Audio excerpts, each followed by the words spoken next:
Hello everyone, I am Arpita. Welcome to room to geography. तो हम पिछले कुछ वीडियो से डिस्कस कर रहे हैं लोकलिटी फैक्टर्स के बारे में। तो आज हम डिस्कस करेंगे factors of locality about edaphic factor. Edaphic factor mainly क्या है? सॉइल रिलेटेड जो सब फैक्टर्स है वो है एडोफिक फैक्टर। तो इसको हम दो पार्ट में डिवाइड करके डिस्कस करेंगे, क्योंकि एडोफिक फैक्टर में बहुत सारे पॉइंट है एंड बहुत ही इंपॉर्टेंट है ये। दो पार्ट में इसको हम डिस्कस करेंगे। एट फर्स्ट क्या है? All those factor which are related to soil and affected directly और indirectly to the ecosystem are known as edaphic factor. यहाँ पे क्या क्या इंपॉर्टेंट पॉइंट है? Related to soil and directly और indirectly affected to the ecosystem, इसको हम कहते हैं edaphic factor. All living organism directly और indirectly derive nutrient from soil. सभी जो लिविंग ऑर्गेनिज्म है, प्लांट, ट्री, सब कुछ क्या करते हैं? न्यूट्रिएंट लेते हैं फ्रॉम सॉइल, डायरेक्टली और इनडायरेक्टली। तो सॉइल के अंदर न्यूट्रिएंट होते हैं एंड प्लांट का रूट जो है वो सॉइल के नीचे रहता है एंड उसके द्वारा वो सॉइल से न्यूट्रिएंट अपने अंदर लेता है। Soil substratum is essential for plant. तो सॉइल जो सबस्ट्रेटम है ये प्लांट के लिए एसेंशियल है। तो एडोफिक फैक्टर मेनली क्या है? रिलेटेड टू सॉइल एंड जो सब न्यूट्रिएंट प्लांट, वेजिटेशन, ट्री ये सब लेता है वो सब सॉइल से आता है एंड ये पूरा इकोसिस्टम को डायरेक्टली एंड इनडायरेक्टली अफेक्ट करता है। इसको हम कहते हैं एडोफिक फैक्टर। मतलब सॉइल के द्वारा जो सब अफेक्टेड होता है एंड जो सब चीजें कंट्रोल होता है उसको हम कहते हैं एडोफिक फैक्टर। ठीक है। The factors affecting growth and development process of organism are categorized in three category। तो जो सब फैक्टर्स यहाँ पे है एडोफिक फैक्टर में, उसको हम थ्री पार्ट में डिवाइड करते हैं। एक है edaphic factor related to physical properties of soil. जो सॉइल का फिजिकल प्रॉपर्टीज है उसके अंदर क्या क्या है? Soil structure, soil composition, soil profile, soil depth, soil moisture, soil temperature, सब कुछ है फिजिकल प्रॉपर्टीज। नेक्स्ट क्या है? केमिकल प्रॉपर्टीज जो है सॉइल पीएच, मिनरल मैटर, क्या क्या मिनरल है इसके अंदर, organic soil matter and inorganic soil matter, soil air, soil water, soil acidity, ये सब है chemical properties. And edaphic factor relating to biological properties of soil. जो सब बायोलॉजिकल फैक्टर्स है वो क्या क्या है? सॉइल बायोटिक कंपोनेंट, मतलब सॉइल के अंदर जो सब organism and nutrient, micro organism ये सब रहता है, जो बायोटिक कंपोनेंट रहता है सॉइल के अंदर, वो है बायोलॉजिकल प्रॉपर्टीज ऑफ सॉइल। तो यहाँ पे थ्री पार्ट में हमने इसको डिवाइड किया। एक है फिजिकल प्रॉपर्टीज ऑफ सॉइल, दूसरा है chemical properties of soil and third है biological properties of soil.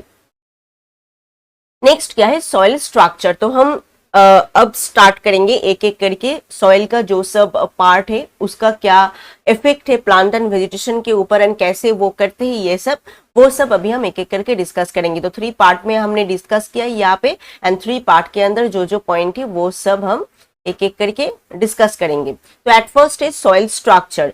Soil structure is defined as the arrangement of individual soil particle into aggregate of definite size and shape। तो soil structure mainly क्या है? soil जो है वो जैसे बनता है, मतलब soil के अंदर बहुत सारे ऐसे various type of shape का particle रहता है जिसको एक साथ मिला के एक soil बनता है, इसको हम कहते हैं soil structure। इसके अंदर मतलब बहुत सारे type of size and shape का सॉइल पार्टिकल रहता है। ठीक है। Shape and soil structure type, तो जो सब शेप एंड सॉइल का जो स्ट्रक्चर टाइप यहाँ पे होता है वो क्या क्या है? एक एक क्राम्ब, ग्रानुलर, एंगुलर ब्लॉकी, सब angular blocky, prismatic, columnar, single grain, massive क्रम। तो इतने सारे टाइप ऑफ शेप के सॉइल स्ट्रक्चर हम यहाँ पे देखते हैं। तो सॉइल स्ट्रक्चर मेनली क्या है? Shape and size of soil particle. ठीक है।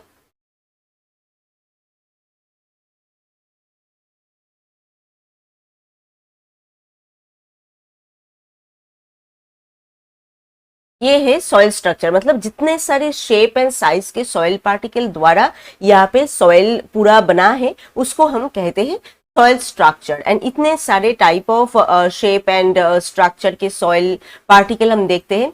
इमेज में अगर हम देखेंगे granular, this type of A granular, columnar, कलम के जैसा है ये, ब्लॉकी, ब्लॉक के जैसा, प्रिज्मेटिक मतलब प्रिज्मेटिक शेप जैसा होता है वैसे ही, प्लेटी इस टाइप ऑफ होता है, मैसिव इस टाइप ऑफ होता है। तो इतने सारे type of soil structure and shape and size में हम देखते हैं। क्रम स्ट्रक्चर इज हाईली पोरस, तो इसके अंदर हमने अभी डिस्कस किया जितने सारे शेप एंड साइज, उसके अंदर क्रम जो है वो हाईली पोरस है, मतलब पोरोसिटी इसके अंदर ज्यादा है, मतलब पानी वगैरह अच्छे से जा सकता है। प्लेटी structure occur just below the surface horizon and create obstruction in drainage. प्लेटी स्ट्रक्चर में कुछ अच्छा काम नहीं होता है, प्लेट जैसा होता है पूरा, तो ड्रेनेज के लिए ये ऑब्स्ट्रक्शन के रूप में काम करता है, मतलब ड्रेनेज अच्छे से नहीं होता है प्लेटी स्ट्रक्चर में, क्योंकि इसके अंदर से मतलब पोरोसिटी नहीं है ज्यादा, तो पानी वगैरह अच्छे से इसके अंदर से पास नहीं हो पाता है। Prismatic and columnar in subsoil of arid and semi-arid region. Prismatic and columnar mainly देखा जाता है arid and semi-arid region में। Single grain is characteristics of sand with very little organic matter. Single grain जो है वो mainly sand, जो sand का जो स्ट्रक्चर जैसा होता है, कैरेक्टरिस्टिक्स जैसा होता है वैसे ही है, एंड यहाँ पे ऑर्गेनिक मैटर बहुत ही कम है। तो crumb structure is mainly highly porous. तो सॉइल स्ट्रक्चर में हमने क्या देखा, shape and size of soil particle, and इसकी वजह से क्या क्या प्रॉब्लम होता है एंड क्या क्या इंपॉर्टेंस है सॉइल स्ट्रक्चर का प्लांट एंड वेजिटेशन के ऊपर, वो क्या क्या है। एक ही soil capacity to hold water, air and other dissolve substance depend on soil structure.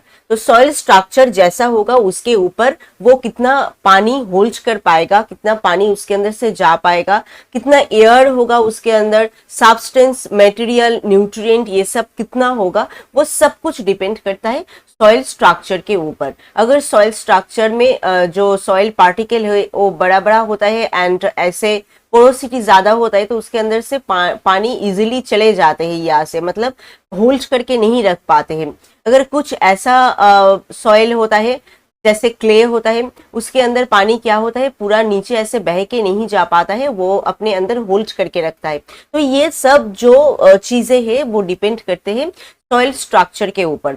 Important for growth, root and development, it affects soil productivity. तो रूट ग्रोथ कैसा होगा एंड डेवलपमेंट कैसा होगा, उसके लिए भी ये इम्पोर्टेंट है। मतलब सॉइल जैसा होगा उसके अंदर से रूट वैसे ही ग्रो करेगा, न्यूट्रिएंट जैसा होगा उसके अंदर एयर, मॉइस्चर, जितना अवेलेबिलिटी उसको मिलेगा वैसे ही रूट वहां पे ग्रो करेगा। It affect soil productivity, and soil का जो प्रोडक्टिविटी है उसके लिए भी ये अफेक्टेड है। Affect plant growth through its influence on infiltration, percolation, water retention, runoff, aeration। तो सब कुछ स्ट्रक्चर के ऊपर निर्भर करता है। पार्कोलेशन मतलब कितना पानी उसके अंदर से जाएगा ऐसे करके, परमिएबिलिटी कितना है, एंड रन ऑफ हो रहा है कि नहीं, एरेशन, सॉइल एयर कितना है। रन ऑफ मतलब अगर सॉइल ऐसा होगा जिसके अंदर वो नहीं जा पा रहा है वाटर, ऊपर से जो बारिश का जो पानी आएगा वो इसके अंदर से नहीं जा पा रहा है, बहुत ही छोटा छोटा पार्टिकल में है सॉइल, तो वहां से क्या होगा, जो बारिश का पानी है वो इजीली रन ऑफ करके चले जाएगा, सॉइल के अंदर नहीं जाएगा। तो ये सब जो चीजें हैं ये सब डिपेंड करता है सॉइल स्ट्रक्चर के ऊपर, एंड ये डायरेक्टली इन्फ्लुएंस करता है प्लांट ग्रोथ के ऊपर, क्योंकि प्लांट का रूट जो है वो सॉइल के अंदर ही जाता है। सॉइल जैसा होगा प्लांट रूट का जो डेवलपमेंट एंड ग्रोथ है वो ऐसा ही होगा, ठीक है। Large pores help in good aeration and infiltration of water that reduce run of. तो अगर जो सॉइल का जो पार्टिकल है वो अगर बड़ा बड़ा होता है एंड पोरोसिटी इसके अंदर, मतलब इसके अंदर का जो गैप है वो ज्यादा होता है, तो क्या होगा, जो रन ऑफ होगा, रन ऑफ का पानी इजीली इसके अंदर आ पाएगा, एंड जो गुड एरेशन मतलब सॉइल एयर भी इसके अंदर अच्छे से रह पाएगा। अगर कॉम्पैक्टेड सॉइल होगा तो मतलब गैप ज्यादा नहीं होगा, तो वहां पे रन ऑफ करके ज्यादातर पानी चले जाएगा, मतलब जो वाटर है वो नीचे नहीं आ पाएगा एंड गुड एरेशन भी नहीं होगा। तो large pores help in good aeration and reduce run of. Good aggregation of soil hold particle together reduce the impact of surface runoff and raindrop in detaching particle। तो good aggregation अगर होता है soil का तो क्या होता है, जो सब particle है, soil particle है, एक दूसरे को hold करके रखता है and surface runoff भी यहाँ पे reduce होता है, मतलब पानी नीचे जाता है। तो ये है सॉइल स्ट्रक्चर का जो सब पार्ट है एंड इसके अंदर कैसे पानी जाता है, परमिएबिलिटी कितना है। परमिएबिलिटी मतलब यहाँ पे जो सॉइल होगा, सॉइल का पार्टिकल के अंदर अगर गैप रहता है तो ऊपर से पानी इजीली इसके अंदर से आ जाता है, तो वो सॉइल होता है परमिएबल सॉइल। अगर सॉइल कॉम्पैक्टेड होता है, बिल्कुल पार्टिकल अपने साइड बाय साइड होता है एंड कोई भी गैप नहीं है तो पानी यहाँ से नहीं आ पाता है, तो वो सॉइल परमिएबल नहीं होता है। तो ग्रानुलर जो सॉइल है वो है हाईली परमिएबल, क्योंकि ग्रानुलर में जो शेप है वो बड़ा बड़ा होता है। एंड एग्रीगेटेड जो सॉइल है वो भी हाईली परमिएबल है एंड ब्लॉकी जो है वो मॉडरेट परमिएबल है। एंड कॉलमनर एंड प्रिज्मेटिक वो भी मॉडरेट परमिएबल एंड प्लेटी ये है लो परमिएबल एंड मैसिव ये है लो परमिएबल, क्योंकि इसके अंदर बिल्कुल ही गैप नहीं है, ये बहुत बड़ा साइज में होता है एंड कॉम्पैक्टेड होता है, ठीक है। तो इसलिए यहाँ पे जो परमिएबिलिटी है वो बिल्कुल लो है। ये गया सॉइल स्ट्रक्चर एंड उनका जो इफेक्ट है प्लांट एंड ग्रोथ के ऊपर। मेनली सॉइल स्ट्रक्चर है सॉइल पार्टिकल का shape and size, and shape and size की वजह से सॉइल का जो फॉर्मेशन है वो निर्भर करता है। तो उसके ऊपर निर्भर करके उसका जो holding, water holding capacity, soil air कितना होगा, एरेटेड होगा कि नहीं, परमिएबिलिटी कितना है, रन ऑफ कितना हो रहा है, वो सब उसके ऊपर निर्भर करता है एंड वो डायरेक्टली प्लांट एंड वेजिटेशन की ग्रोथ को इफेक्ट करता है।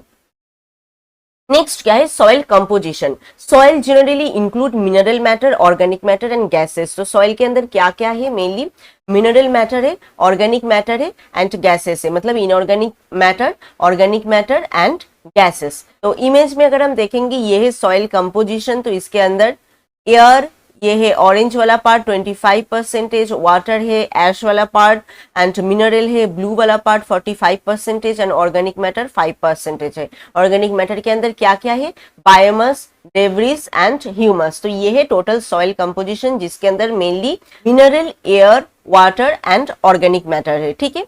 तो ये टोटल लेके सॉइल कंपोस्ट होता है। तो सॉइल के अंदर मेनली क्या क्या है, मिनरल है, एयर है, वाटर है एंड ऑर्गेनिक मैटर एंड सबसे ज्यादा है यहाँ पे मिनरल। तो मिनरल सब्सटेंस के अंदर मेनली क्या क्या है, ores, salt, acid and metal, ये है मेनली मिनरल सब्सटेंस। तो ओर्स के अंदर मेनली क्या क्या है, silica, alumina, lime and magnesia which occurs in soil. तो ये गया ओर्स के अंदर silica, alumina, lime and magnesia. Next है सॉल्ट के अंदर इंपॉर्टेंट है potassium carbonate, sodium carbonate, sodium chloride, carbonates, sulphate and phosphate of iron and manganese. ये गया अमंग सॉल्ट। तो क्या क्या मिनरल सब्सटेंस के बारे में हमने अभी कहा, ores, salt, acid and metal. Acid के अंदर है टू फ्री एसिड, एक है carbonic and humic acid generally appear in soil. एक है कार्बोनिक एसिड और दूसरा है humic acid. And among metal क्या है, only iron is important, it appear as ferrous oxide and ferric oxide। तो मेटल के अंदर मेनली इंपॉर्टेंट है आयरन। तो ओर के अंदर है सिलिका, लाइम, मैग्नीशिया। सॉल्ट के अंदर है potassium carbonate, sodium carbonate. Acid के अंदर मेनली है carbonic and humic acid. Metal के अंदर जो इंपॉर्टेंट है वो है आयरन। तो इमेज में अगर हम देखेंगे सबसे ज्यादा है यहाँ पे मिनरल, उसके बाद है एयर, उसके बाद है वाटर, उसके बाद है ऑर्गेनिक मैटर, ठीक है। Soil classified according to the humus decomposition. तो ह्यूमस कितना है जो ऑर्गेनिक मैटर है उसके अंदर, उसके ऊपर डिपेंड करके सॉइल बहुत सारे पार्ट में क्लासिफाई होता है। एक है वेरी एक्टिव सॉइल जहां पे डिकम्पोजिशन वेरी क्विक होता है and active soil rate of decomposition is favourable for growth and development. तो यहाँ पे एक्टिव सॉइल जो है ये ही मेनली ग्रोथ एंड डेवलपमेंट के लिए फेवरेबल कंडीशन वाला सॉइल है, ठीक है। Moderately active soil decomposition is too slow. Inactive soil यहाँ पे क्या होता है, लिटिल और नो डिकम्पोजिशन। यहाँ पे डिकम्पोजिशन हो भी सकता है एंड अगर होगा तो वो बहुत ही कम एंड लिटिल एंड बहुत सारे टाइम में नहीं होता है, ठीक है। आइदर एक्सेस ऑफ मॉइस्चर और एब्सेंस ऑफ ह्यूमस। तो ह्यूमस का जो डिकम्पोजिशन ही यहाँ पे नहीं होता है। तो एक है वेरी एक्टिव सॉइल जहाँ पे डिकम्पोजिशन बहुत क्विक होता है, वो भी ग्रोथ के लिए ज्यादा मतलब सुइटेबल नहीं है। एंड एक्टिव सॉइल ये मेनली सुइटेबल है क्योंकि यहाँ पे decomposition is favourable for growth and development. And moderately active soil decomposition is too slow.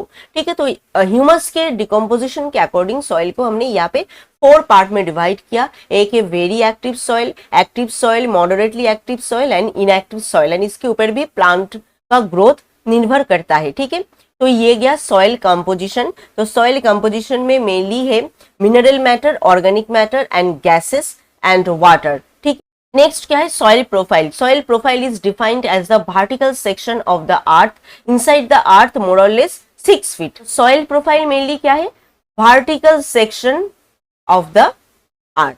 ठीक है, वर्टिकल। तो अगर सॉइल ऐसा होता है, जो अर्थ है, अर्थ के ऊपर सॉइल ऐसे रहते हैं एंड नीचे का जो वर्टिकली अगर हम सॉइल का डिस्ट्रीब्यूशन देखेंगे तो वो होगा सॉइल प्रोफाइल। ठीक है, वर्टिकली जो सॉइल का डिस्ट्रीब्यूशन है वो mainly depend on climate, vegetation type and parent rock. तो ये सब भी डिपेंड करता है climate, vegetation type and parent rock के ऊपर। Normally top soil is thicker inside the forest, varies from one forest type two another forest type. तो top soil मतलब बिल्कुल ऊपर का जो सॉइल है फॉरेस्ट एरिया में मेनली थिक होता है, ये जो पार्ट है टॉप सॉइल का पार्ट, नहीं तो बाकी एरिया में ये ज्यादा थिक नहीं होता है। तो सॉइल प्रोफाइल मेनली वर्टिकल जो डिस्ट्रीब्यूशन है सॉइल का वो। तो वर्टिकली इसको हम कैसे डिवाइड करते हैं, 5 लेयर में इसको हम डिवाइड करते हैं। वर्टिकली मतलब सॉइल को ऊपर से नीचे तक हम 5 लेयर में ऐसे इसको डिवाइड करते हैं। एक है O horizon, A horizon, B horizon, C and R. O horizon में मेनली ऑर्गेनिक हॉराइजन क्योंकि ये है टॉप पार्ट, ऊपर का पार्ट, एंड ऊपर में जो प्लांट एंड वेजिटेशन वगैरह रहता है उसका जो सब लीफ एंड जो डेड प्लांट वगैरह ये सब होता है, तो वहां पे वो सब जमा होके डिकम्पोजिशन होके यहाँ पे ऑर्गेनिक हॉराइजन बनाता है, वो है ओ हॉराइजन। ए है टॉप सॉइल, बी हॉराइजन है साब सॉइल, सी है वेदरिंग रॉक एंड आर है जो बेड रॉक और पेरेंट रॉक जो है वो है आर। इमेज में अगर हम देखेंगे तो आपको अच्छे से पता चलेगा। ओ हॉराइजन ये है ऑर्गेनिक पार्ट, हमने कहा यहाँ पे प्लांट वगैरह रहता है तो ये एरिया जो है ऑर्गेनिक जोन है। एंड उसके बाद जो ए हॉराइजन है वो है टॉप सॉइल, ऊपर का बिल्कुल टॉप जो सॉइल है वो। एंड बी हॉराइजन है साफ सॉइल, ये नीचे का पार्ट है, ये है बी हॉराइजन। एंड उसके बाद सी हॉराइजन वो है ये, यहाँ पे देख रहे हैं आप गैप बहुत ज्यादा है एंड वाटर वगैरह इस जगह पे ज्यादा रहता है। सी हॉराइजन मेनली वेदरिंग रॉक, यहाँ पे रॉक जो पार्ट है वो है। एंड यहाँ पे मेनली सॉइल का पार्ट है, ये है रॉक का पार्ट, वेदरिंग जो रॉक होता है वो यहाँ पे है। एंड आर हॉराइजन वो है बेड रॉक और पेरेंट रॉक जो है, जो जहाँ पे कोई भी मतलब सॉइल, एयर एंड वाटर ये सब नहीं रहता है, ये इनएक्टिव पार्ट है। ये है आर मतलब पेरेंट रॉक, जहां से सॉइल मतलब जिसके ऊपर रहता है, बेड रॉक, पेरेंट रॉक जिसको हम कहते हैं वो। तो इसको हमने यहाँ पे इतने सारे पार्ट में डिवाइड किया वर्टिकली। तो एट फर्स्ट है ऑर्गेनिक पार्ट, उसके बाद है टॉप सॉइल, हार्ड है सब सॉइल एंड सी है वेदरिंग रॉक एंड आर है पेरेंट रॉक। तो आज हमने मेनली क्या क्या डिस्कस किया, एक है सॉइल स्ट्रक्चर जो बहुत इंपॉर्टेंट है वो, एंड उसका जो इम्पोर्टेंस है प्लांट एंड वेजिटेशन ग्रोथ के ऊपर वो हमने डिस्कस किया। सॉइल स्ट्रक्चर मतलब सॉइल पार्टिकल का शेप एंड साइज कैसे होता है वो है मेनली सॉइल स्ट्रक्चर के अंदर। उसके बाद है सॉइल कॉम्पोजिशन जो आज हमने डिस्कस किया, मतलब सॉइल के अंदर क्या क्या रहता है, mineral matter, organic matter, inorganic matter, water, air, ये सब क्या क्या चीज रहता है सॉइल के अंदर, क्या क्या चीज लेके सॉइल बनता है वो है सॉइल कंपोजिशन। नेक्स्ट है सॉइल प्रोफाइल। सॉइल प्रोफाइल मतलब वर्टिकली सॉइल को अगर हम डिस्कस करेंगे एंड डिवाइड करेंगे एंड वर्टिकल सेक्शन में उसको अगर आप देखेंगे तो वो है सॉइल प्रोफाइल। वर्टिकली सॉइल का जो मतलब क्लासिफिकेशन है वो है सॉइल प्रोफाइल। तो ये 3 इंपॉर्टेंट सॉइल का जो पार्ट है उसके बारे में आज हमने डिस्कस किया, बाकी जो पॉइंट है वो हम नेक्स्ट वीडियो में डिस्कस करेंगे। तो आई थिंक आज का ये जो एडाफिक फैक्टर्स का जो पार्ट है वो आपको समझ में आया है।